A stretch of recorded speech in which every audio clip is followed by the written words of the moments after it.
우리 부부는 남편이 정금 발령을 받아서 최근에 지방 소도시로 이사를 왔는데 시골스러운 분위기도 정감있고 조용하고 사람들도 모두 친절했다. 그래서 친구도 금방 사귀게 됐다. 그 무렵에 나는 임신 초기라 꼼짝 안 하고 집에 있는 날이 많았는데 입덧도 끝나가고 뭐라도 해볼까 하고 남편한테 조언을 구했다. 이것저것 얘기하다가 기분 전환도 되고 태교도 되고 피아노를 배워보기로 했다. 나는 어려서부터 피아노를 동경했고 아이를 낳으면 딸 아들 상관없이 피아노를 배우게 하고 싶었다. 그건 친정엄마가 피아노를 칠 줄 아셔서 그 영향을 받은 것도 같다. 그래서 나도 지금부터 다시 배워두면 아이들이 자라서 피아노를 잘 칠 수 있는 나이가 됐을 때 아이들과 같이 피아노 연주를 할 수도 있겠다는 상상을 해봤다. 그래서 친하게 지내는 사람들한테 물어봤더니 한 피아노 학원을 소개해줬다. 그 피아노 학원에 가보니 보기 드물게 선생님이 남자였다. 선생님은 친절했고 굳이 남녀를 따질 일도 아니어서 다니기로 했다. 선생님은 내가 임신 중이란 걸 알고 살뜰히 배려해 주었고 몸이 조금 안 좋은 날에는 쉬라면서 교습일을 다른 날로 바꿔주기도 했다. 피아노는 생각했던 것보다 훨씬 더 기분 전환이 됐고 임신 막달까지도 즐겁게 다닐 수 있었다. 학원에 다닌 동안 연주 레퍼토리도 제법 늘었고 남편한테 내 연주 솜씨를 들려주자 무척 좋아했다. 그러던 어느 날 내가 길을 가고 있는데 어떤 여자가 말을 걸어왔다. 처음 보는 사람이라 무슨 일인가 했는데 그 여자는 마치 나를 아는 것처럼 무서운 눈으로 나를 노려봤다. 너 내 남편하고 불륜 관계 맞지? 내가 모르는 줄 알아?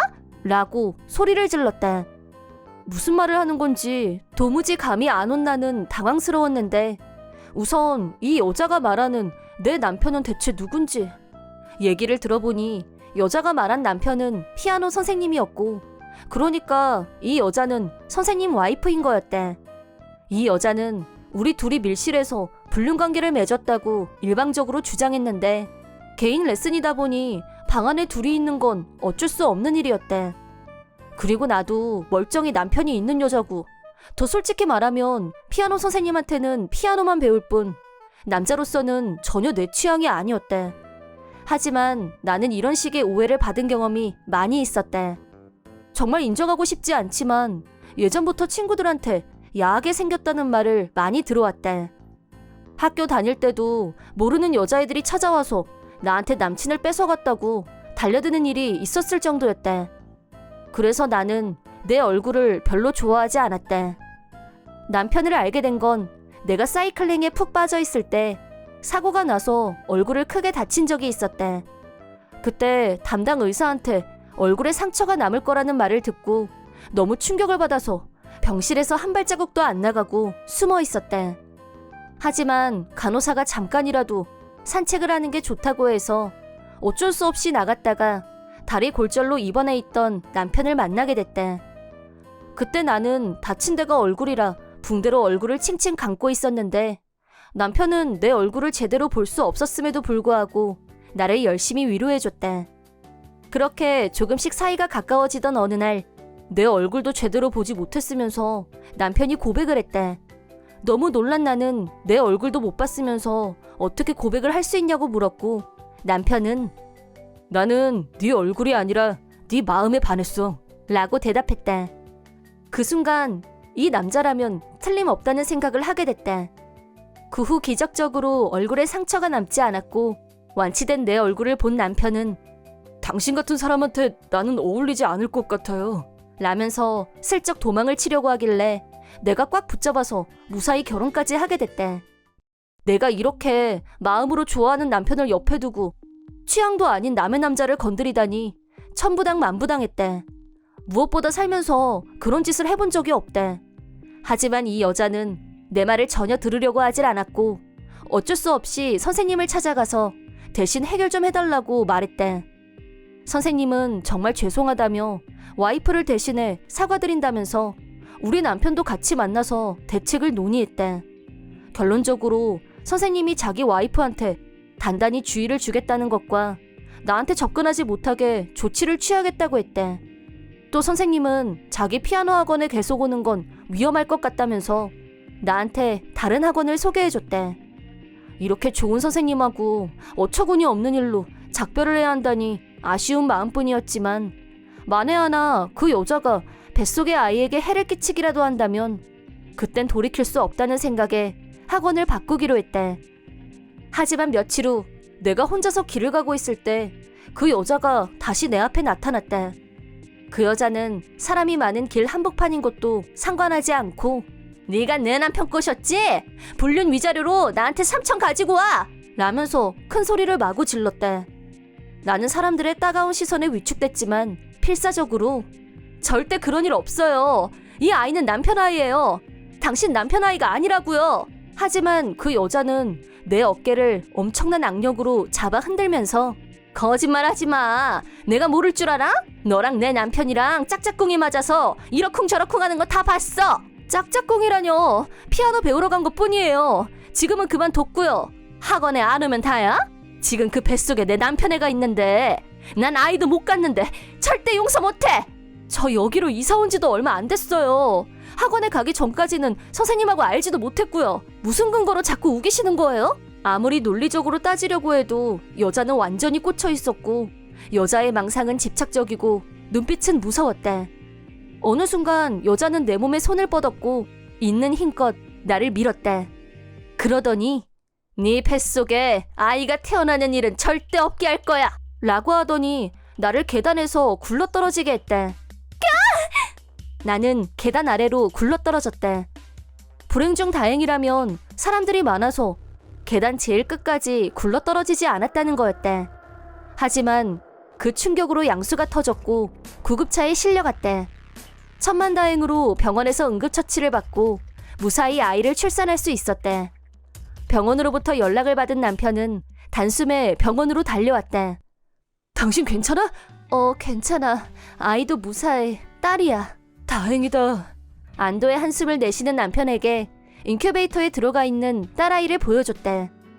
병실로 다시 돌아오자 피아노 선생님이 찾아오셨고 우리 두 사람한테 무릎을 꿇고 사죄하셨대. 선생님께 들으니 그 여자는 이미 경찰에 체포됐다고 한대. 그때 사람이 많은 곳에서 나를 밀어뜨렸기 때문에 그 장면을 목격한 어떤 사람은 경찰에 신고했고 어떤 사람은 도망치려는 여자를 붙잡아서 경찰에 인도했다고 한다. 선생님은 말로 하는 사과로 해결될 일이 아니란 걸 잘 안다면서 자기가 할 수 있는 한 최대한의 보상을 하겠다며 말씀만 하시라고 했대. 선생님의 마음이 진심이고 그동안 성의껏 이 일을 해결하려고 하셨다는 건 나도 남편도 잘 알고 있었대. 위험할 수도 있다며 라이벌인 다른 학원을 소개해준 사람도 선생님이었고 그래서 한편으로는 이런 일이 일어나서 선생님도 참 안 됐다는 생각이 들었대. 선생님 말로는 그 여자는 젊고 잘생긴 자기 남편이 다른 여자와 바람을 피우지 않을까 늘 불안해했다고 한다. 피아노를 배우러 온 학생 중에 젊은 여자만 보면 악착같이 괴롭혀서 그만두게 한 적이 한두 번이 아니라고 했대. 물론 그때마다 부부싸움이 나고 엄중하게 경고했지만 여자의 망상은 멈출 줄 몰랐고 그 결과 내가 이런 피해를 입게 됐다며 내가 처음에 왔을 때 수강을 받지 않을까도 생각했는데 집안 속사정을 모르는 주민분이 특별히 나를 소개해줬는데 차마 거절할 수 없었다고 했대. 그리고 내가 이미 임신 중이었기 때문에 병적인 아내도 이번만큼은 이상한 짓을 하지 않으려니 했는데 자기가 생각이 짧았던 것 같다며 고개를 떨궜대. 선생님은 위자료로 큰 금액을 우리에게 지불하셨대. 남편은 이렇게 많이는 필요 없다고 했지만 선생님께서 꼭 받아달라고 간곡히 말했다고 한다. 그 후 선생님은 그 여자와 이혼했대. 전부터 이혼 얘기는 여러 번 나왔지만 그때마다 여자가 히스테리를 부렸고 이혼하면 가만히 안 놔둘 거라고 겁을 주는 바람에 이혼도 못하고 참고 살았다고 한다. 하지만 이번 일은 너무 큰 사건이었고 오히려 처가댁에서 도움을 줘서 마침내 이혼이 성사됐다고 한다. 이혼 후 여자는 자기 부모님들의 권유로 정신병원에서 치료를 받고 있다고 한다. 선생님도 모든 걸 새롭게 시작하고 싶다며 피아노 교실 문을 닫고 다른 곳으로 이사를 가셨대. 선생님과 다시 못 보는 건 많이 아쉬웠지만 이제 이 동네에 그 여자가 없다고 생각하니 정말 안심이 된다. 나는 남편과 함께 열심히 딸아이 육아를 위해 사투를 벌이고 있다. 그리고 지금도 일주일에 한 번 남편한테 딸아이를 맡기고 피아노를 계속 배우고 있다. 언젠가 딸아이와 함께 연주하는 날을 꿈꾸면서 말이다. 내 이름은 이전. 26살에 독신으로 여친 없음. 1년 전까지는 결혼까지 생각했던 여친이 있었는데 결혼 직전에 잠적해버렸다. 내 여친 한진자는 사회인이 된 후 친구 소개로 만났고 교제 1년 후 약혼했다. 말수가 적고 다감한 성격의 그녀에게 푹 빠져있던 나는 대체 왜 종적을 감춘 건지 그 이유도 알지 못한 채 한동안 폐인처럼 지냈었다. 무슨 사고를 당한 건 아닐까 불안해서 견딜 수 없었고 진자 부모님께 연락을 했지만 우리 딸이 모지내라 자네한테 피해를 줘서 미안하네 라는 말뿐이었다. 뭐라도 아는 게 있으면 말씀해달라고 사정하고 애원했지만 결국 아무것도 알려주지 않으셨다. 내가 몇 번이고 애원해서 알아낸 것은 진자가 사고를 당하거나 큰 병에 걸렸거나 그런 일은 전혀 아니고 지금도 여전히 건강하게 잘 살고 있다는 게 다였다. 그렇게 1년이 지나 나는 여전히 그녀를 잊지 못했고 다른 사람을 만나고 싶다는 생각도 들지 않았다. 힘들어하는 나를 격려해준 건 고딩 때부터의 절친들이었다. 우리는 사회인이 된 지금도 정기적으로 모임을 가졌는데 내가 대시련을 겪었다는 걸 알고는 매주 술 모임을 만들어서 나를 격려했다.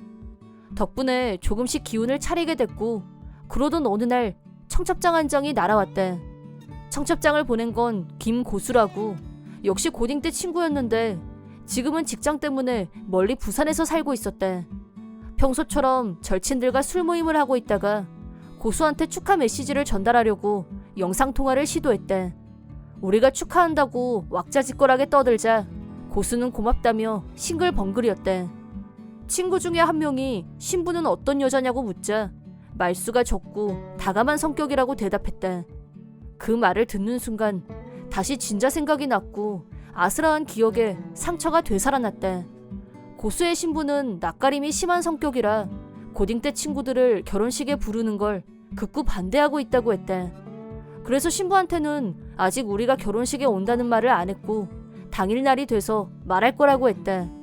아무리 낯가림이 심하기로서니 결혼식에 친구들을 못 부르게 하는 건 병적이거나 이기적이라는 생각이 들었다. 고수의 결혼식 당일 아침 일찍 친구들과 만나서 고속전차를 타고 부산으로 향했다.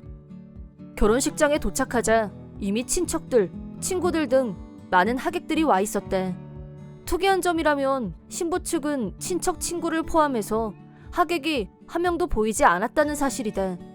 일단은 고수한테 가서 축하한다는 인사를 하려고 신랑 대기실로 향했고 고수 얼굴 보는 게 얼마만이냐며 다들 들뜨고 설레는 분위기였다. 노크를 하자 안에서 고수가 나왔다. 고수는 우리를 보자마자 얼싸안으면서 오래간만에 재회를 온몸으로 반가워했다. 한껏 들뜬 얼굴로 우리한테 신부를 소개해주겠다며 대기실 안쪽을 향해 신부의 이름을 불렀다.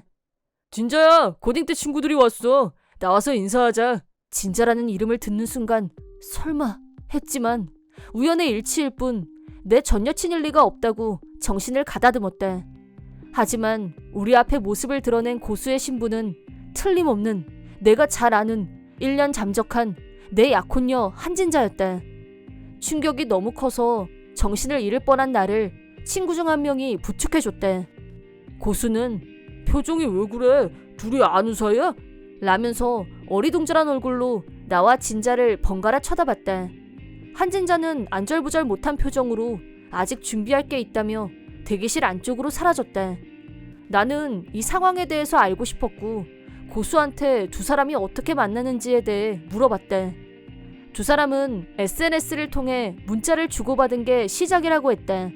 어느 날 고수 SNS로 진자한테서 먼저 문자가 왔고 몇 번 톡을 주고받으면서 친하게 지내다가 연인 사이가 됐다고 하는데 어떻게 나한테 메시지를 보낼 생각을 했냐고 한진자한테 물어봐도 우연히 그렇게 됐어 라고만 할 뿐 정확한 설명은 없었다고 했다.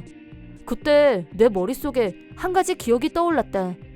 한진자가 잠수를 타기 얼마 전 내가 SNS를 보고 있을 때 옆에서 한진자가 자기 친구들 궁금하다. 사진 좀 보여줘. 라고 했대. 내가 핸드폰을 내밀자 진자는 진지하게 구석구석 내 SNS를 검토하는 것 같았고 그 모습이 꽤 불편한 기분으로 인상에 남아있었대.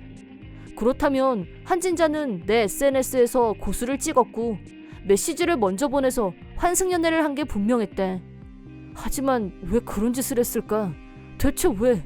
내가 마음에 안 들었다면 직접 자기 생각을 말할 수도 있는 문제고 결혼식을 올리기 직전에 일방적으로 잠수를 탔다는 게 도저히 납득이 안 됐대. 대기실에 나온 나는 찬물로 얼굴이라도 씻고 정신을 가다듬어야겠다는 생각에 화장실로 향했대. 화장실에서 나오자 한진자가 서 있었대. 당황한 나는 침묵을 지켰고 진자가 할 말이 있어 라고 했대. 우리는 사람들 눈을 피해 계단 쪽으로 올라갔대. 한진자는 우리가 약혼했었단 얘기는 하지 말아줘 라고 내 입막음을 하려고 했대. 그 전에 잠적한 이유를 솔직하게 알려달라고 하자 한진자는 짜증스러운 얼굴로 진저리가 난다며 너보다 고수가 더 부자라서 그랬어 라고 대답했대. SNS를 보고 평범한 회사원인 나보다 프리랜서 카메라맨인 고수가 훨씬 럭셔리하게 사는 모습을 보고 먼저 고수에게 메시지를 보냈고 나한테는 아무 말도 하지 않고 고수가 있는 부산으로 왔다는 거였대. 한진자의 이기적인 행동에 가족들조차 화를 냈고 손절을 당했다고 했대. 그래서 오늘 결혼식에 신부 측 가족이나 하객이 한 명도 없는 거였대. 그녀의 이기적이고 천박한 이유를 들으며 분노가 일어나는 한편 말수가 적고 다감한 성격으로 알았던 한진자의 본성을 알게 되면서 그때까지 떨치지 못하고 있던 그녀에 대한 미련이 한꺼번에 사라졌대. 오직 돈 때문에 고수에게 의도적으로 접근했다는 걸 안 이상 이 결혼이 절대 행복한 결말로 끝나지 못할 거란 예감이 들었대. 결혼식은 시작됐고 한진자가 부탁했던 대로 내가 전 약혼자였단 사실은 비밀에 붙인 채 다른 사람들과 똑같이 손뼉치며 축하했대. 피로연 중반쯤 고수가 한진자에게 편지를 낭독하는 서프라이즈가 있었대. 단상에 올라간 고수는 한진자에 대한 고마움이 담긴 편지를 읽어나갔대. 편지의 마지막 부분을 읽어나가던 고수는 갑자기 이제 본론에 들어가겠습니다 라고 하더니 갑자기 표정이 바뀌었대. 무슨 말을 하려는 걸까 모두가 주목하고 있을 때 다음 달부터 세계 일주를 위해 여행을 떠납니다 라는 깜짝 발표를 했대. 고수의 발언에 놀란 사람은 한진자 한 명뿐이었고 친족들과 친구들은 헐 하면서 어깨에 힘을 뺐대. 고수는 원래부터 자유분방한 성격이었고 프리랜서로 번 돈은 전부 국내외 여행을 다니며 쓰는 게 어제 오늘의 일이 아니었대. 가족들과 친구들은 고수 성격상 한번 뱉은 말은 절대 바꾸는 법이 없고 주변에서 무슨 말을 해도 듣지 않는다는 걸 알고 있었기 때문에 이름도 잘 모르는 나라에 간다고 할 때마다 두말 없이 갔다 오라고 해왔대.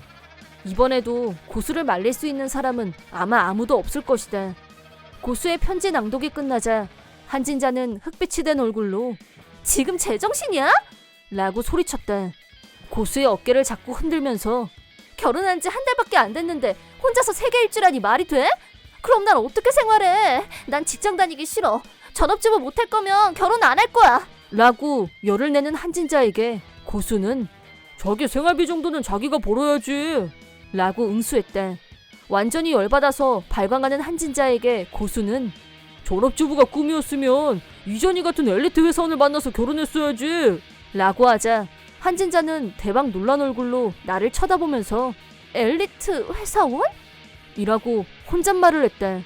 나는 한진자가 잠적한 후 일에만 몰두했고 그 결과 누구나 다 아는 대기업에 스카우트 됐대.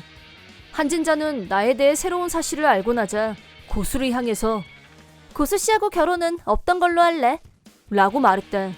고수는 갑자기 이러는 한진자를 이해할 수 없다는 표정이었지만 네 마음대로 해 라고 맞받아쳤대. 결혼식에 갔다가 결혼 파탄 과정을 리얼하게 보고 오게 된 우리는 서로 아무 말도 안 하고 서울로 올라왔대. 일주일 후 퇴근 후 집에 왔는데 집 앞에서 한진자가 기다리고 있었대. 무시하고 그냥 들어가려는데 잠깐만 하더니 내 팔을 잡아당겼대.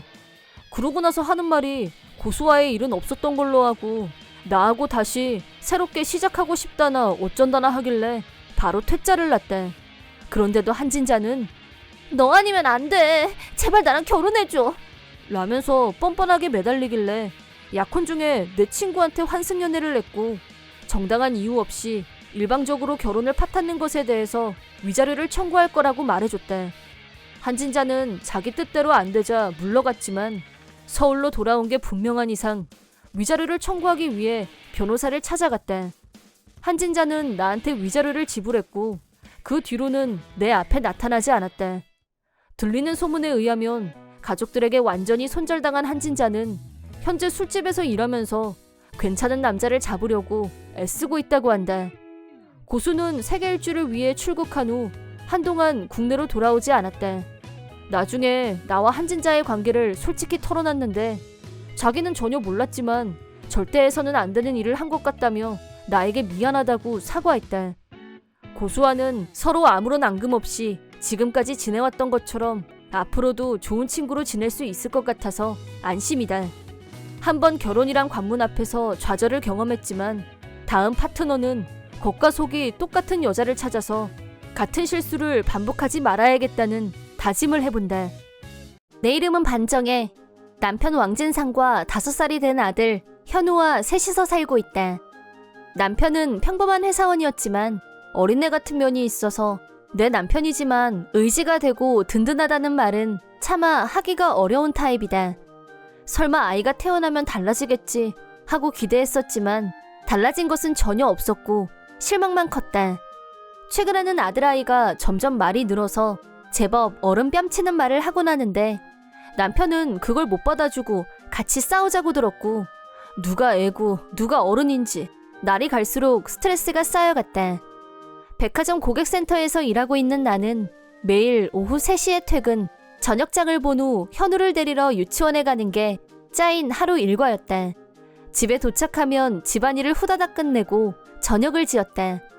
6시가 되면 남편이 집에 왔고 저녁 식사 전에 남편과 아들아이가 같이 목욕을 했다. 그 사이 나는 요리를 완성하고 식탁을 차린다.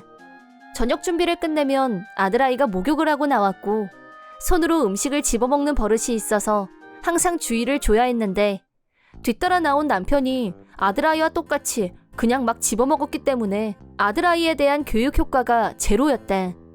조금 맛만 보는 정도일 때는 나도 참았는데 두 사람은 내가 아직 식탁에 앉지도 못하고 있었는데도 잘 먹겠다는 말도 없이 음식을 다 먹어치울 기세였다. 겨우 뒷정리를 하고 식탁에 앉았을 때는 이미 열심히 만들어서 차려놓았던 파스타도 닭튀김도 전부 다 먹어치운 후였다. 내 건 어디 갔어? 라고 묻자 남편이 그것도 다 먹었지. 오늘따라 배가 고파서. 라고 하는데 1도 미안해하는 구석이 없었다. 아들아이는 진짜 맛있었어. 더 없어? 라고 천연덕스럽게 말했다. 갑자기 짜증이 나서 그래도 내 건 남기고 먹었어야지. 라고 화를 내자 남편이 무슨 엄마가 자기 먹을 걸 이렇게 챙기냐? 웃긴다 그치? 철이 없어요. 라고 아들아이한테 내 흉을 봤다. 그 뒤로 매일 똑같은 일이 반복됐다. 두 사람은 내 몫까지 다 먹어치웠고 나는 두 사람이 먹다가 남긴 걸로 대충 해결하고 아들아이 교육상에도 문제가 있고 이러지 말라고 남편한테 몇 번이나 정식으로 말했지만 저녁 식탁에 앉기만 하면 두 사람은 나를 기다리지 않고 둘이서 보이는 대로 다 먹어치웠기 때문에 시간이 지날수록 참는 것에 한계가 느껴졌다. 이 일을 친정 엄마한테 얘기하자 내가 생각했던 것보다 훨씬 더 심각하게 받아들이셨는지 한 가지 제안을 하셨다. 그건 바로 내가 음식을 식탁에 가져가기 전에 먼저 다 먹어버리라는 거였다. 엄마 말대로 한번 시도해볼 생각으로 평상시처럼 남편과 아들아이가 목욕을 하고 나오는 타이밍에 맞춰서 부엌에 선 채로 그날 저녁으로 만들었던 우동을 단숨에 먹어치웠다. 그러자 아들아이가 나한테 엄마만 혼자서 먹는 게 어디 있어? 라고 했다. 남편은 야, 너 왜 밥을 네가 먼저 먹어? 라면서 화를 냈다. 그래서 내가 이렇게 안 하면 내 것까지 다 먹어버릴 거 아니야? 라고 나도 질세라 똑같이 받아쳤다. 아들아이는 침울한 표정으로 살짝 반성하는 것처럼 보였는데 남편은 격노했다. 네가 이렇게 먹을 거에 목숨 거는 타입일 줄은 몰랐네. 진짜 추하다. 어디 마누라가 남편한테 대들어? 라면서 내가 만든 음식을 바닥에 전부 쏟아버렸고 집을 나가더니 시댁으로 가버렸다. 남편한테 내가 이런 말을 들어야 한다는 사실에 분노를 느꼈고 억울해서 눈물이 났다. 왜 나를 비하하고 비난하면서 자기가 잘못한 건 인정하질 않는지. 생각이 거기에 미치자 남편과 같이 있는 게 끔찍하게 싫어졌다. 다음 날 시어머니한테서 전화가 왔고 전화를 받자 너 내 아들한테 밥도 안 해줬다고 하던데 사실이니? 라고 단단히 벼르고 전화를 걸었다는 게 느껴졌다. 내가 어떤 사정인지 자세히 말씀드리자 어디 여자가 남편하고 겸상을 할 생각을 해? 우리 집안에서는 있을 수 없는 일이야! 라고 남편을 능가하는 억지 논리를 펼쳤다. 시어머니는 젊었을 때 시아버지와 이혼했고 혼자서 남편을 키웠기 때문에 남편이 가정을 이룬 지금까지도 남편을 애 취급하고 있다는 건 익히 알고 있었지만 이 정도로 편협하게 자식을 대할 줄은 미처 몰랐었다. 시어머니는 남편과 내가 결혼한 후 포르투갈 분하고 재혼하셨는데 남편과는 상관없이 자기 행복을 추구하는 분이라고 생각하고 있었던 터라 솔직히 대실망이었다. 대화 불가능이라고 판단한 나는 전화를 끊었다. 그러자 이번에는 남편한테서 전화가.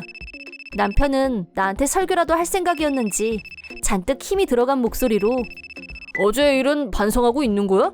라고 물었다. 내가 만든 음식을 바닥에 버린 사람이 반성을 해야지 무슨 소린가 싶어서 갈수록 더 화가 났다.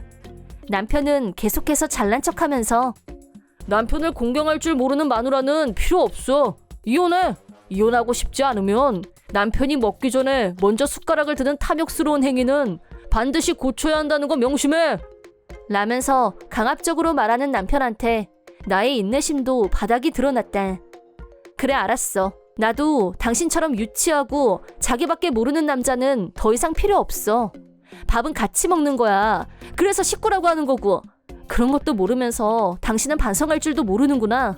다신 집에 들어오지 마. 라고 하고 전화를 끊은 뒤 짐을 챙겼다. 이미 오래전부터 이대로 가다가는 아들아이한테도 나쁜 영향을 끼칠 거라는 불안감을 갖고 있던 나는 아들아이를 위해서라도 이혼하고 친정으로 돌아가야겠다고 결단을 내렸다. 부모님께 말씀드리고 친정으로 돌아와도 된다는 허락을 받은 나는 다음 주말에 이사를 하기로 했다. 그 사이 남편은 이혼 서류를 받았으면서도 사인을 하지 않고 있었다. 나는 기입을 끝낸 이혼 서류를 시댁에 보낸 후 친정으로 이사를 마쳤고 아들아이와 함께 친정에서 지내게 됐다.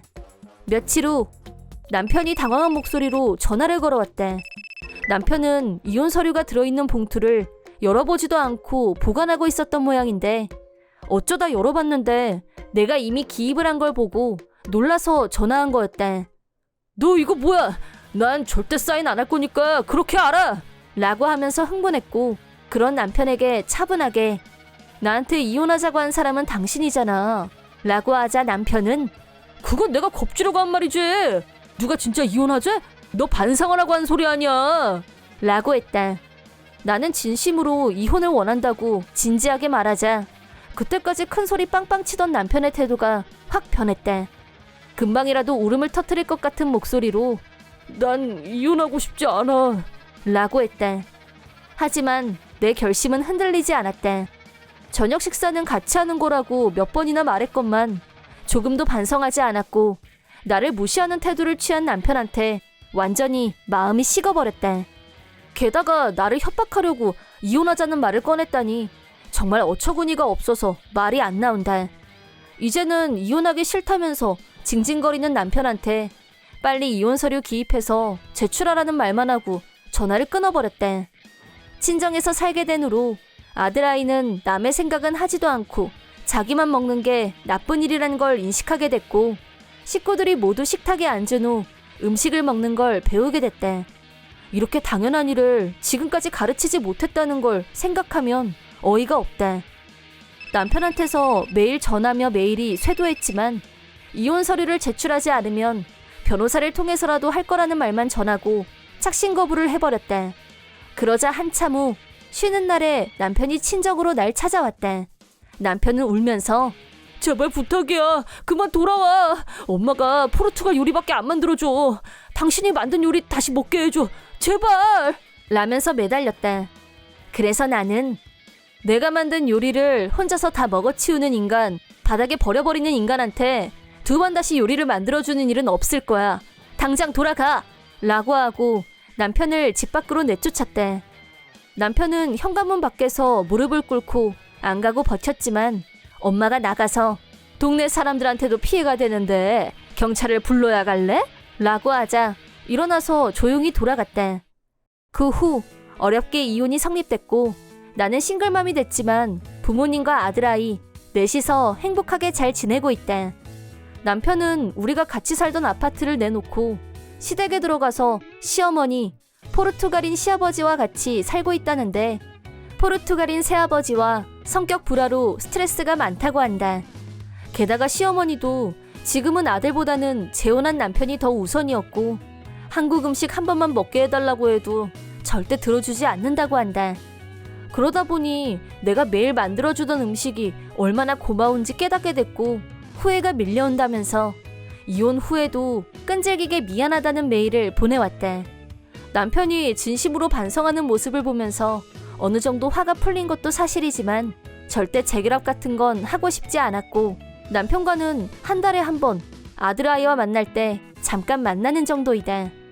양육비를 받고 있기 때문에 아들아이와의 면회는 당연히 허락할 생각이지만 이걸로 어떻게 해볼 생각이면 면회도 못하게 할 거니까 그런 줄 알고 있으라고 단단히 선을 긋자 남편은 나한테 재결합의 제자도 꺼내지 않는다. 어느 날 이혼 후 아내가 데리고 간 후로 몇 번 만나보지도 못한 딸아이한테서 느닷없이 전화가 걸려왔습니다. 딸아이도 긴장을 했는지 딱딱한 말투로 제가 결혼을 하게 됐는데 만나서 말씀드리고 싶어요. 라고 하는 말을 듣고 나는 무척 기뻤어요. 몇 년 동안 보지 못했던 딸아이를 만난다고 생각하니 기쁘기도 하고 긴장되기도 하고 여러 가지 기분이 들었어요. 한 주가 지나고 딸아이와 만나기로 약속한 카페로 나갔습니다. 점원이 안내해준 자리로 가자 이혼한 아내가 보내준 딸아이의 20살 기념사진 속 모습보다 훨씬 더 예쁜 아이가 앉아서 날 기다리고 있었습니다. 나는 딸아이 맞은편 자리에 앉았고 웃으면서 말을 걸었는데 딸아이는 어쩐지 나를 계속 노려보면서 한마디도 하지 않았어요. 딸아이의 눈빛에서는 저 깊은 곳에서부터 우러나오는 몸서리치게 강한 증오심이 읽어졌습니다. 먼저 연락한 딸아이가 왜 저런 태도를 보이는지 만나자고 한 저희가 무언지 갑자기 불안해졌어요. 나는 숨을 한번 고르고 자세를 바르게 고쳐 앉은 후 왜 그런 눈으로 나를 노려보기만 하는지 이유를 물었죠. 그러자 딸아이 입에서 믿기 힘든 말이 흘러나왔습니다. 당신은 불륜을 저지른 후 나와 엄마를 버렸어. 엄마가 혼자서 얼마나 고생을 했는지 알기나 해? 나는 딸아이가 무슨 말을 하는 건지 이해가 안 됐고 머릿속이 혼란스러워졌습니다. 딸아이는 계속해서 나는 당신을 내 아빠라고 생각하지도 않고 만나고 싶지도 아빠라고 부를 생각도 없었는데 주변 사람들이 하도 뭐라고 해서 만나러 온 것뿐이야. 지금까지 나한테 아무것도 해준 거 없으니까 마지막으로 돈으로 보상받고 싶어. 라고 말했어요. 지난날 내가 가정에 소홀했던 걸 몇 번이나 머리 숙이고 진심으로 사과했었고 역시 몇 번이나 재결합을 청했지만 끝까지 거절한 건 전처였어요. 지금은 재혼을 했지만 이혼 당시 절대 불륜은 하지 않았습니다. 또 딸아이를 만나게 해달라고 간절하게 청했지만 만나지 못하게 한 것도 전 아내였습니다. 얼굴도 볼 수 없었지만 딸아이를 위해서 양육비만큼은 최선을 다해서 보냈었는데 생이별을 하다시피 한 딸아이한테서 갑자기 이런 오해와 비난을 들어야 한다니. 갑자기 나도 화가 나기 시작했지만 다른 사람들에게 피해를 주고 싶지 않아서 화가 올라오는 걸 꾹꾹 눌러 참았습니다. 그리고 딸아이에게 너무 갑작스러워서 지금은 대답하기 힘들고 생각할 시간이 좀 필요할 것 같다. 그렇게 말하고 그날은 헤어졌습니다. 딸아이가 나를 원망하는 건 아마 지 엄마가 내 욕을 하는 걸 들으면서 자란 탓일 거고 딸아이 잘못이 아니다. 딸아이를 위한 거라면 당연히 돈도 줄 수 있다. 중요한 결혼식을 앞두고 있는 마당에 괜한 실랑이를 벌여서 관계를 더 악화시켜서는 안 된다. 어차피 나는 결혼식에도 피로연에도 초대받지 못하겠지만 멀리서라도 딸아이가 웨딩드레스를 입은 모습을 지켜보고 싶다고 절대 사람들 눈에 띄지 않겠다고 했는데 딸아이는 아무 대답이 없었습니다. 그렇게 몇 달이 지나 딸아이의 결혼식 날이 됐습니다. 조용히 결혼식장으로 향했고 가장 멀리 구석진 곳에서 아름다운 딸아이와 건실해 보이는 사위의 모습을 보고 안심한 후 식장을 나서려다가 딸아이에게 딱 한마디 축하한다는 말과 축의금을 직접 전해주고 싶다는 간절한 마음에 예식장 스텝에게 딸아이와 잠깐이라도 좋으니 얘기를 할 수 있게 해달라고 부탁했습니다. 피로연이 끝나고 어렵게 딸아이와 둘이 있게 됐고 이대로라면 딸아이를 만나는 게 오늘이 마지막이 될 것 같은 예감에 진실을 말해줘야겠다는 생각에 딸아이 곁에 다가간 나는 무의식 중에 딸아이의 양 어깨를 잡았어요. 그러자 딸아이 표정은 불쾌함이 가득했고 나를 혐오하는 눈빛으로 쳐다보면서 징그러워! 내 몸에 손대지 마! 라면서 나를 거칠게 밀쳐냈습니다. 딸아이의 반응에 충격을 받았는지 꼭 말해주려고 생각해뒀던 얘기들이 갑자기 하나도 생각이 나질 않았어요. 말없이 서 있는 나를 딸아이가 여전히 화난 표정으로 축의금 주려고 온 거면 그거나 내놓고 그만 가세요. 그리고 다시는 나랑 만날 일 없을 거예요. 라고 하더니 저한테 등을 돌리고 가버렸어요. 난데없이 연락을 한 건 딸아이였는데 아빠 노릇을 못한 건 사실이지만 오해는 풀고 싶었어요. 하지만 저에 대한 혐오감만 확인하게 된 셈이 됐고 한동안 이 충격에서 헤어나오지 못할 것 같았어요. 그때 제가 받은 상처는 생각보다 컸습니다. 그로부터 2년, 어느 날 모르는 번호로 전화가 걸려왔는데 그냥 끊으려다가 전화를 받았어요. 상대는 딸아이였습니다. 딸아이는 내가 사는 쪽으로 오고 있는 중이라면서 갑자기 좀 보자고 말했고 나는 지난번에 만났던 카페에서 보자고 했어요. 전화를 끊은 후 2년 전에 딸아이를 만났던 카페로 다시 딸아이를 만나러 갔습니다. 지난번처럼 점원이 딸아이가 앉아있는 자리로 나를 안내해줬습니다. 딸아이는 나를 보더니 자리에서 벌떡 일어나서 꾸벅 인사를 했어요. 그러더니 갑자기 연락해서 나오라고 해서 미안하다고 하더군요. 다시 자리에 앉은 딸아이는 천천히 띄엄띄엄 이야기를 시작했어요. 딸아이는 전처 본가에서 서랍을 열다가 우연히 내 이름으로 매달 몇백만 원이 넘는 돈이 입금됐던 통장과 내가 딸아이에게 보낸 편지며 생일이나 각종 기념일에 보냈던 선물들을 발견했다고. 엄마에게 어떻게 된 거냐고 묻자 사실은 불륜을 저지른 건 자신이고 재결합을 생각하게 됐을 땐 이미 내가 재혼을 한 뒤였다는 말을 들었다고 했어요. 전처는 사실을 솔직하게 알려주지 않고 옆에 없는 아빠 탓으로 돌렸던 거죠. 그러는 사이 아빠를 증오하고 있는 딸아이를 보면서 아차 싶었지만 날이 갈수록 증오심이 더욱 깊어지는 딸아이를 보면서 더욱 말할 용기가 나지 않았다고 했다더군요. 딸아이는 나한테 머리를 숙이면서 진실을 알고 나서 빨리 뵙고 사과드리고 싶었어요. 오해해서 죄송해요. 미안해요, 아빠. 라며 어깨를 흐느끼며 제 앞에서 울었어요. 그런데 저는 뭐랄까 전보다 더 복잡한 기분이었어요. 딸아이는 전처가 한 말을 그대로 다 믿었을 뿐이고 그래서 그런 행동을 했던 건데 그때 나를 향해 뿜어내던 증오의 감정과 매서운 눈빛, 매몰차게 나를 밀쳐내던 그 차갑던 손길이 트라우마로 남은 건지 쉽게 떨쳐지지가 않았어요. 하지만 하나밖에 없는 딸아이가 어떻게 소중하지 않을 수 있겠어요. 단 한순간도 잊어본 적이 없는 딸아이를 위해서 곁에서 아무것도 해주지 못한 딸아이에게 경제적인 어려움은 절대 겪지 않게 해야겠다는 생각으로 허리띠를 졸라매고 회사에서 더 열심히 일하고 승진도 하고 연봉도 더 많이 받고 딸아이 양육비를 조금이라도 더 보내려고 나름 애썼어요. 그때 내가 바랐던 꿈은 단 하나, 딸아이한테서 아빠라는 말을 한 번만 더 듣는 거였어요. 그리고 지금 그 꿈이 이루어진 건데 나는 딸아이에게 그렇게 미안해할 필요 없어. 나도 너를 꼭 한 번만 다시 만나고 싶었다. 그렇게 말한 후 나는 가방에서 현금이 들어있는 봉투를 꺼내서 딸아이에게 건네줬습니다. 봉투에 있는 돈은 내가 죽은 후 상속받게 될 돈과 장차 경조사에 들어갈 비용이라고 설명한 후 이걸로 내가 아빠로서 해야 할 의무는 끝이 난 셈이라고 말해줬습니다. 그 말을 마친 후 앞으로도 딸아이 인생에 끼어들 일은 없을 거란 말과 함께 계산서를 들고 자리에서 일어났습니다. 돈을 지불하고 카페에서 나왔고 주차장으로 걸어가고 있는데 딸아이가 뒤에서 저를 부르며 따라왔습니다. 아빠 잘못했어요. 제가 너무 심하게 했던 거 저도 알아요. 아빠가 나를 버렸다고 생각했어요. 그게 너무 화나고 슬퍼서 그만. 오해해서 죄송해요. 그러니까 내 인생에 끼어들 일이 없을 거라고 했던 말 없던 걸로 해요. 등 뒤에서 들려오는 딸아이의 음성은 보지 않아도 울고 있다는 걸 알았어요. 앞만 보고 뚜벅뚜벅 걷고 있던 내 발걸음을 멈추게 하기에는 충분했습니다. 내가 돌아서자 딸아이는 다리에 힘이 풀렸는지 그 자리에 주저앉아서 아빠! 아빠! 라고 나를 애타게 찾으면서 마치 어린아이처럼 엉엉 울었습니다. 그 모습이 딸아이가 아직 어린아이였을 때 나를 애타게 부르며 울던 모습과 겹치면서 나도 모르게 저절로 딸아이에게 손을 내밀었어요. 딸아이가 내 손을 잡는 순간 방금 전 2번 다시 보지 않겠다고 했던 말이 무색하게 너무나 안쓰럽고 사랑스럽고 부성애가 밀려오면서 딸아이를 꼭 안아줬습니다. 딸아이는 나한테 안겨서 자기 안에 있는 여러 감정들을 쏟아냈습니다.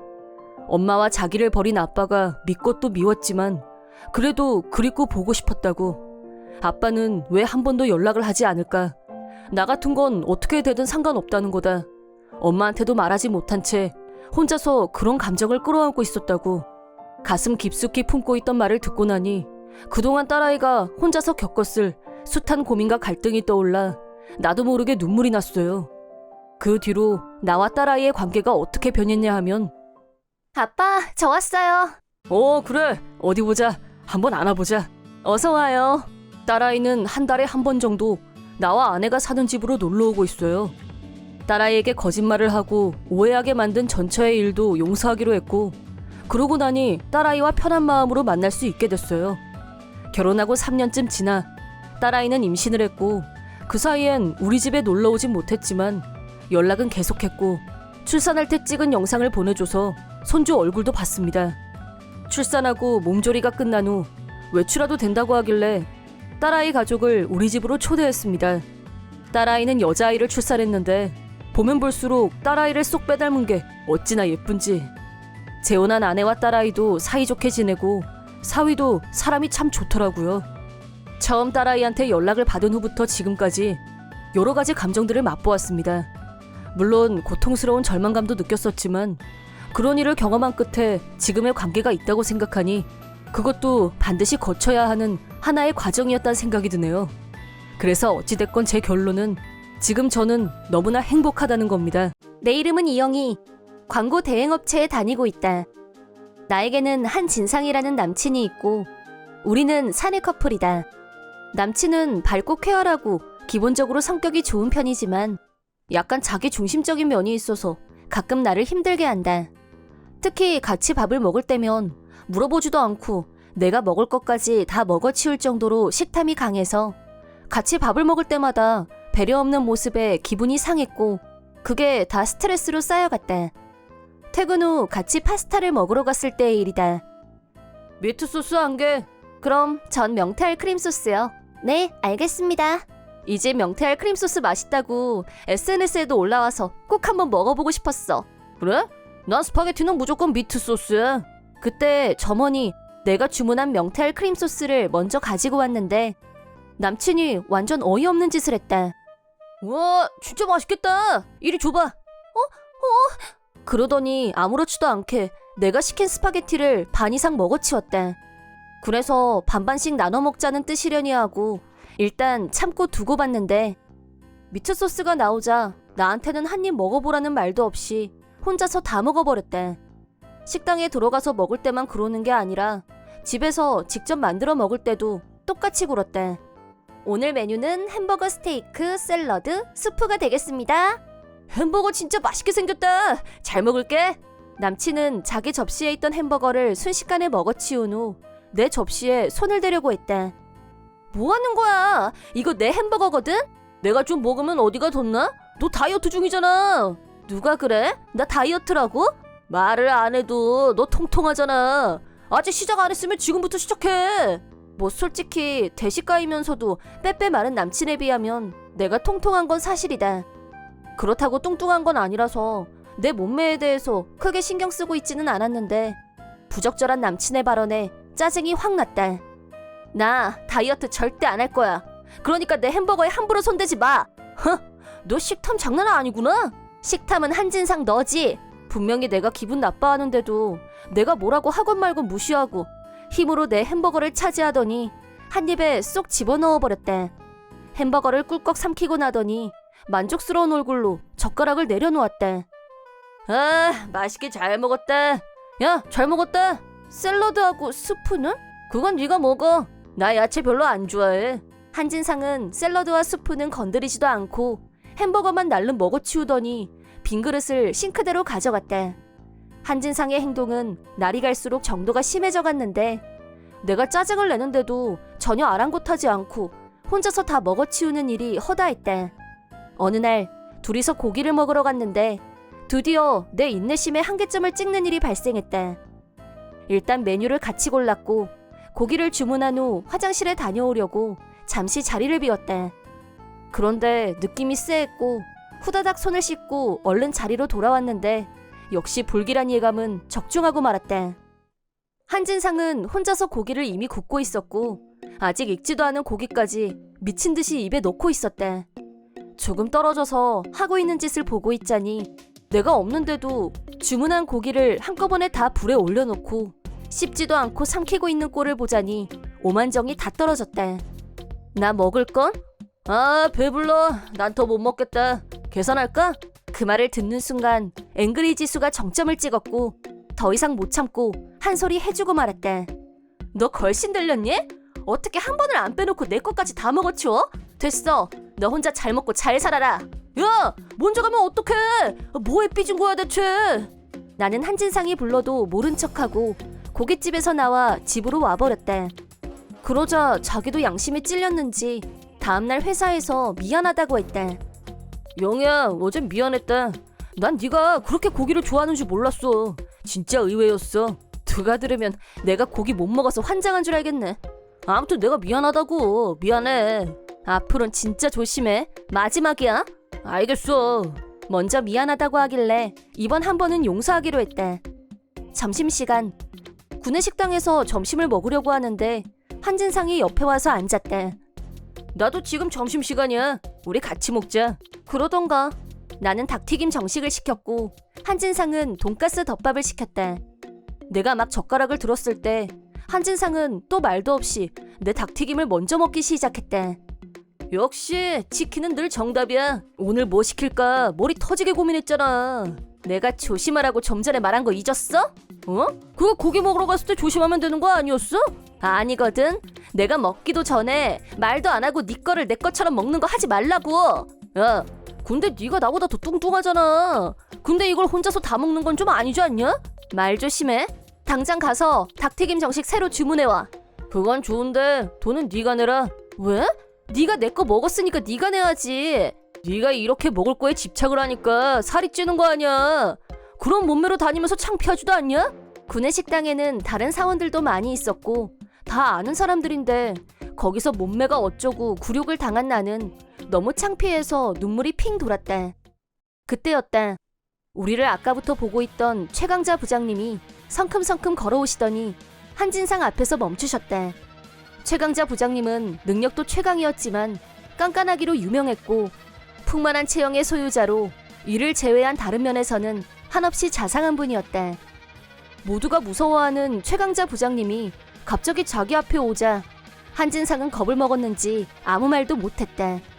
최강자 부장님은 한진상을 내려다보며 큰 소리로 설교를 시작하셨다. 한진상 씨, 본인이 뭘 잘못했는지 모르겠어? 내가 아까부터 우연히 듣게 됐는데 어른인지 애인지도 구분이 안 가고 무개념한 발언이 줄을 잇던데? 제가 언제요? 남의 음식에 제멋대로 젓가락을 침범한 죄, 죄를 인정하긴커녕 엉뚱한 체형 비하 발언으로 상대를 비난한 죄, 당장 영희 씨한테 사과해. 제가 잘못했습니다. 한진상은 최강자 부장님의 위험 앞에 완전히 쫄아서 나한테 머리까지 숙이며 사과했대. 그러자 최강자 부장님은 이번에는 나한테 충고를 하셨대. 긴 말은 하지 않을게. 이런 남자랑은 당장 헤어지는 게 좋아. 한진상 씨는 식탐이 많은 게 문제가 아니라 상대에 대한 배려심이 철저하게 결여되어 있다는 거. 영희 씨하고는 1도 안 어울려. 저도 그렇게 생각합니다. 얘기가 왜 거기로 가? 한진상 씨는 끼어들지 말고 가서 닭튀김 정식이나 다시 주문해와. 네. 저 친구는 내가 근본을 싹 수리할 테니까 그렇게 알고. 영희씨, 그동안 마음고생 좀 했겠어. 최강자 부장님의 말을 듣는 순간 눈이 번쩍 뜨이는 기분이 들었다. 그날 저녁 혼자서 진지하게 고민한 결과 한진상과 헤어지기로 결심했다. 다음 날 퇴근 후 한진상을 조용한 곳으로 불렀다. 할 말이란 게 뭐야? 진지하게 고민해봤는데 진상씨랑은 헤어지는 게 좋을 것 같아. 최강자 부장님 말씀처럼 넌 배려심이 너무 없어. 밥 먹을 때마다 스트레스 받게 하는 사람하고 어떻게 같이 있을 수가 있겠어? 말도 안 돼. 무슨 헤어지자는 이유가 그런 게 있어. 난 동의 못해. 너 문제가 심각해. 네가 먹는 거 앞에서 일반적이지 않다는 거 스스로 깨닫기를 바라. 우리 헤어진 거다 그럼. 잘 가. 가지마. 영희야, 미안하다니까. 한진상과 헤어진 나는 스트레스에서 해방됐고 아무 걱정 없이 뭘 먹어도 편한 마음으로 먹을 수 있게 됐다. 한진상은 구내 식당에서의 일로 최강자 부장님 부서로 이동 발령을 받았고 매일 엄격하게 인성 고치기 훈련을 받고 있다. 그러자 한진상은 도저히 따라갈 수가 없었는지 일주일 정도가 지나자 무단결근을 했고 그 뒤로 회사에 다시는 나타나지 않게 됐다. 그리고 한참이 지나 내가 혼자서 길을 가고 있는데 난잡하게 자란 수염과 어깨까지 내려올 정도로 지저분하게 자란 머리, 불결한 차림의 한진상이 파친코에서 나오는 걸 목격했다. 보아하니 회사를 그만둔 후 파친코에 빠졌고 직장도 다시 구하지 않고 하루살이식으로 먹고 사는 것 같았다. 한진상이 회사에서 나간 후에도 나는 전혀 직장 생활에 문제가 없었고 최강자 부장님을 롤모델 삼아 지금까지보다 몇 배로 더 일에 열중했다. 노력한 결과 승진도 하고 연봉도 올랐다. 남친이 있을 때보다 훨씬 더 하루하루를 알차게 보내고 있는 느낌이다. 내 이름은 고신이 중소기업에서 사무직 일을 하고 있는 24살의 독신이다. 본가에서 살고 있는 나는 할머니, 아빠, 엄마, 나까지 넷이서 살고 있다. 3살 아래인 남동생이 하나 있지만 동생 고대식은 대학 기숙사에 있어서 현재 같이 살고 있진 않다. 그런데 남동생이 기숙사 생활이 힘들다며 집으로 다시 오고 싶다고 했다. 우리는 무슨 일이 있었는지 사정을 먼저 들어봤다. 동생이 살고 있는 기숙사는 아침하고 저녁 때 식사가 제공되는 곳이었는데 양이 적어서 학생들끼리 서로 먼저 더 많이 먹으려고 전쟁을 벌이다시피 하는 게 상식이었고 원래부터 기가 약한 편인 동생은 매일 음식 전쟁에서 패배하면서 배가 고픈 상태에서 학교를 다니다 보니 기숙사 생활에 지쳤다고 했다. 하긴 동생은 어려서부터 울보에 툭하면 엄마를 찾았고 애들 사이에서 왕따를 당하는 일이 많았다. 그런 동생이 기숙사에서 밀리고 치이고 배를 고르며 지낸다고 생각하니 속도 상하고 안쓰러운 마음이 들었다. 그렇긴 하지만 우리 집에서 대학교까지는 지하철로 편도 2시간은 걸리기 때문에 집에서 다니는 건 힘들지 않겠냐고 식구들은 그게 걱정이었다. 동생은 통학 시간이 아무리 길어도 집에서 다니고 싶다고 해서 그렇게 하기로 했다. 하지만 동생이 집에 온 순간 우리 가족의 평화로운 생활이 한순간에 무너지고 말았다. 기숙사에서 서바이벌에 가까운 생활을 경험하고 돌아온 동생은 비정상적으로 먹는 것에 집착하는 모습을 보였다. 일단 집에 돌아오면 배고픈데 먹을 것 좀 없어? 라고 하면서 냉장고 문부터 열었다. 냉장고 안에 있는 어묵, 소시지 등 조리하지 않아도 먹을 수 있는 음식부터 차례차례 입에다 넣었다. 거기서 만족하지 않고 과자며 주스를 자기 방으로 가지고 올라가서 단숨에 먹어치웠다. 쉬지도 않고 맹렬한 스피드로 음식을 먹어치우는 모습은 가히 경악스러웠다. 처음에는 진짜 배가 많이 고팠나 보다 하고 안쓰럽게 생각했었는데 틈만 나면 먹을 것만 찾아대고 다른 식구들이 먹을 것까지 하나도 안 남기고 다 먹어치우는 동생한테 슬슬 짜증이 나기 시작했다. 내가 먹으려고 사온 디저트도 불안해서 이름까지 써서 냉장고에 넣어놨는데 완전 무시하고 멋대로 먹어치우는 바람에 싸움이 날 정도였다. 동생은 저녁 시간에 맞춰서 매일 뛰어서 집에 들어왔고 앉기가 무섭게 먹기 시작하면 다른 사람 목까지 모조리 먹어치웠기 때문에 잔소리를 하지 않을 수 없었다.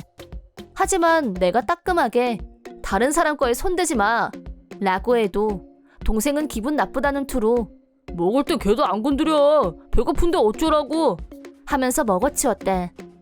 동생은 집에 온 이상 알바를 해서 생활비를 보태겠다고 했는데 자기가 알바한 돈은 노는 데 다 쓰고 생활비는 한 푼도 보태지 않았다. 동생의 비정상적인 식욕 때문에 식비는 평소보다 2배, 3배 늘었고 부모님은 경제적으로 압박을 느끼게 됐다. 또 밥 먹을 때마다 동생 때문에 짜증이 나고 스트레스가 쌓여갔다.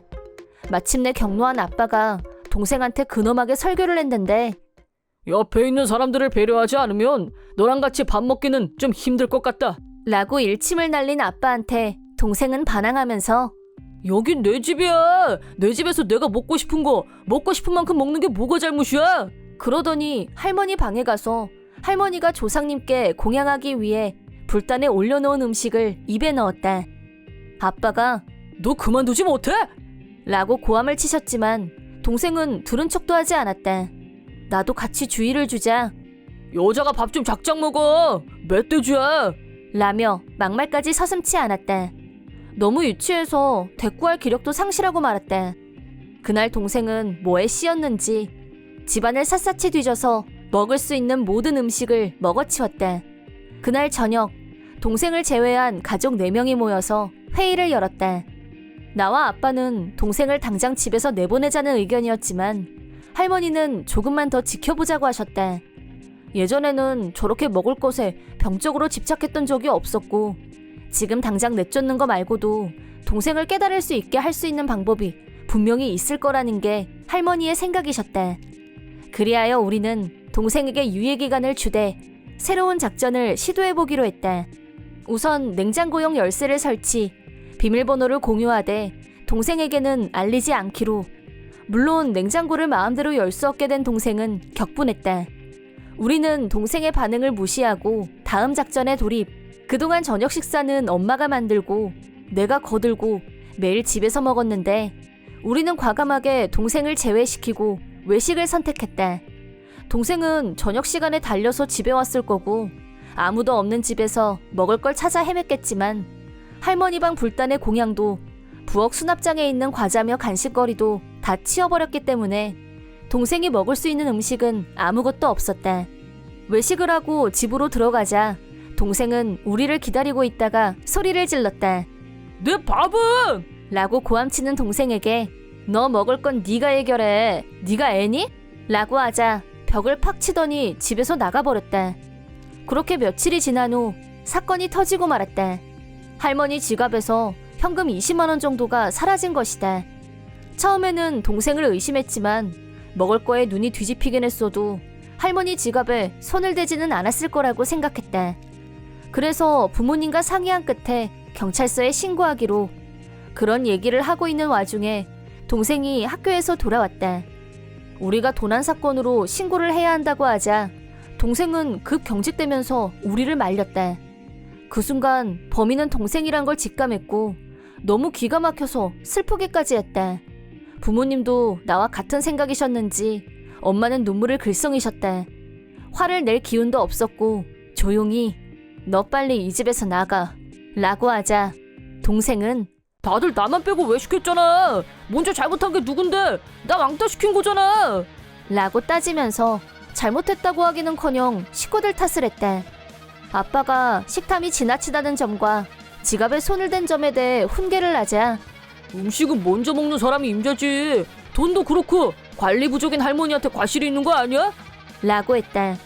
그러자 지금까지 지켜보고만 계시던 할머니가 입을 여셨다. 너 언제부터 그렇게 변했니? 예전엔 그렇게 착하던 애가 라고 한탄하듯 말씀하신 후 두 눈에서 굵은 눈물을 뚝뚝 흘리셨다. 이어서 엄마가 할머니는 대식이 네가 집에 오면 좋아하는 스튜 실컷 먹게 만들어 놓으라고 하시고 네가 주말에 집에 오는 걸 기다리셨어. 그런데 넌 라고 하면서 고개를 떨구셨다. 그런 두 분을 보면서 동생이 잠시 침묵을 지키는가 싶더니 집에서 뛰쳐나간 후 어디론가 가버렸다. 나는 엄마와 할머니를 위로한 후 냉장고에 있는 재료로 적당히 저녁 식사를 준비했고 간단하게 먹고 치웠다. 오래간만에 집에서 먹으니 간단하게 먹어도 맛있었다. 하지만 엄마와 할머니 얼굴에 웃음기는 돌아오지 않았다. 다음 날 저녁 시간이 되자 동생이 집으로 돌아왔다. 양손에는 배달 음식이 잔뜩 들려 있었고 울면서 할머니 죄송해요. 라고 하면서 20만 원을 돌려드렸다. 하지만 할머니는 그 돈을 받지 않으셨다. 그리고 너는 이 집에서 나가는 게 맞아 라고 말씀하셨다. 부모님도 할머니 말씀에 고개를 끄덕이셨다. 동생은 울먹이면서 기숙사에서 만족할 만큼 식사를 할 수 없었다는 것과 알바로 번 돈은 밥 대신 노는데 다 써버려서 자기 스스로 밥 문제를 해결하지 못했었다고 털어놓았다. 부모님은 그런 무계획적인 사고방식으로는 사회인이 된 후에 적응하기 힘들 거라고 쓴소리를 하신 후 동생에게 나가서 살라고 하셨다. 동생은 울면서 반성하고 있다면서 사정했다. 나는 어려서부터 곤란한 일이 생기면 우는 걸로 해결하려고 했던 동생 모습이 떠올라 가슴이 답답해졌다. 어쨌든 오늘 저녁은 대식이가 사온 음식으로 최후의 만찬을 즐기는 게 어때요? 라고 하자 식구들 얼굴에 오래간만에 미소가 돌아왔다. 식탁에 모여 앉은 가족들은 오래간만에 동생에 대해 짜증내는 일 없이 단란하게 식사를 즐겼다. 동생도 마침내 정신이 돌아왔는지 혼자서 다 먹어치우거나 하지 않았다. 동생은 다시 기숙사로 들어가기로 했다. 앞으로는 알바한 돈을 전부 노는 데에만 쓰지 말고 계획적으로 돈을 쓰라고 아빠가 신신당부하셨고 동생도 돈을 소중하게 쓰겠다고 약속했다. 1년 후 동생은 무사히 대학을 졸업했고 취직도 했다. 본격적으로 독립해서 혼자 살기 시작했는데 예전과는 완전히 딴 사람이 된 것처럼 보였다. 가끔씩 쉬는 날에 집에 왔을 때 보면 식탐을 부리던 모습도 사라졌고 의젓한 게 안심이 된다. 그때 할머니와 엄마가 보인 눈물 때문인지 동생은 마음을 고쳐먹었고 돈에 대한 개념도 달라졌다. 주변 사람들에 대한 배려심도 많이 생긴 것처럼 보인다. 가족들에게 피해를 입혔던 것에 대한 미안함이 아직 있는 건지 집에 올 때마다 그냥 안 오고 꼭 맛있는 걸 사가지고 오기 때문에 나는 동생이 이번엔 뭘 사오려나 기다려지기까지 한다. 중간에 힘든 과정이 있긴 했지만 동생이 달라져서 정말 기쁘게 생각한다.